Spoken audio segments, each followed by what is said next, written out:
Nagilunggo ko na. Sa buwangan ni mo, nagilunggo ka na, naglagot ka na, no? Sabi ko, Tagal ka. tagal ng ibon, ah.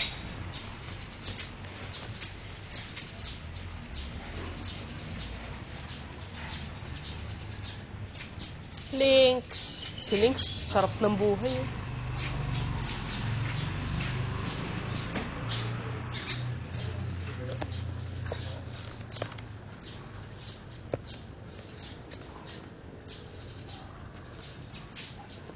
Yan, kung umalis yun. Yun, bigyan mo yung magsalpak-salpak siya. Yan. Salpak-salpak yan. Baliw ata yung ibon niya. Ayan Nakakainis. yan, may itlog yan. Kaya ganyan yan, matapang kaya yan pag may itlog sila. Si Lynx, hihikaban lang yun. Ayan na.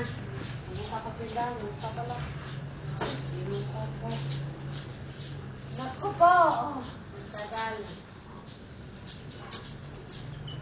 Isip kang ibon ka, makakatikim ka sa akin.